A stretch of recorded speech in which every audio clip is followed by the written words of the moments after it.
Hi ಎಲ್ಲರಿಗೂ ನಮಸ್ಕಾರ. ಇವತ್ತು ನನ್ನ favourite sweet corn soup recipe share ಮಾಡ್ಕೊಳ್ಳೋಣ ಅಂತ ಬಂದಿದ್ದೀನಿ.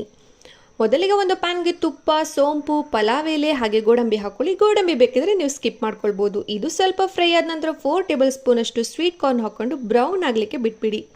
ಪಕ್ಕದಲ್ಲಿ ಒಂದು ಮಿಕ್ಸಿ ಜಾರ್ಗೆ ಅಗೇನ್ 2 ಟೇಬಲ್ ಸ್ಪೂನ್ ಆಗುವಷ್ಟು ಸ್ವೀಟ್ ಕಾರ್ನ್, ಹಾಫ್ ಗ್ಲಾಸ್ ನೀರು ಹಾಕ್ಕೊಂಡು ಸಾಫ್ಟ್ ಪೇಸ್ಟ್ ಮಾಡಿಕೊಂಡು ಎತ್ತಿಟ್ಕೊಳ್ಳಿ. ಪ್ಯಾನಲ್ಲಿ ಫ್ರೈ ಆಗಿರೋ ಕಾರ್ನ್ಗೆ 1 ಟೇಬಲ್ ಸ್ಪೂನ್ ಅಷ್ಟು ಮೈದಾ ಹಿಟ್ಟು ಹಾಕೊಳ್ಳಿ. ನೀವು ಬೇಕಿದ್ರೆ ಯಾವ ಹಿಟ್ಟು ಬೇಕಾದರೂ ಇಲ್ಲಿ ಉಪಯೋಗಿಸ್ಬೋದು. ನಾನು ಜಸ್ಟ್ ಸೂಪ್ ಥಿಕ್ನೆಸ್ಸಿಗೋಸ್ಕರ ಬಳಸ್ತಾ ಇದ್ದೀನಿ. ಮೈದಾ ಬ್ರೌನ್ ಕಲರ್ ಆದ ನಂತರ 1.5 ಗ್ಲಾಸ್ ಅಷ್ಟು ನೀರು ಹಿಂದೆ ಮಾಡಿಟ್ಕೊಂಡಿರೋ ಕಾರ್ನ್ ಪೇಸ್ಟ್ ಹಾಕಿ 3 ಮಿನಿಟ್ಸ್ ಬಾಯ್ಲ್ ಮಾಡಿ. ನಿಮಗೆ ಬೇಕಾದ ಥಿಕ್ನೆಸ್ ನೋಡಿಕೊಂಡು ನೀವು ಎಕ್ಸ್ಟ್ರಾ ನೀರು ಬೇಕಿದ್ರೆ ಸೇರಿಸ್ಕೊಳ್ಬೋದು. ಕೊನೆಯಲ್ಲಿ ರುಚಿಗೆ ತಕ್ಕಷ್ಟು ಉಪ್ಪು, ಹಾಫ್ ಸ್ಪೂನ್ ಪೆಪ್ಪರ್ ಹಾಕಿ 1 ಮಿನಿಟ್ ಬಾಯ್ಲ್ ಮಾಡಿದರೆ tasty and easy corn soup recipe ready ಆಗುತ್ತೆ. ಇಷ್ಟ ಆದರೆ ಲೈಕ್ ಮಾಡಿ, ಶೇರ್ ಮಾಡಿ, ಕಮೆಂಟ್ ಮಾಡಿ. ಹೆಚ್ಚಿನ ವಿಡಿಯೋಗೆ ಸಬ್ಸ್ಕ್ರೈಬ್ ಮಾಡೋದು ಮರಿಬೇಡಿ. ಅಂಟಿಲ್ ಟೇಕ್ ಕೇರ್, ಬಾಯ್.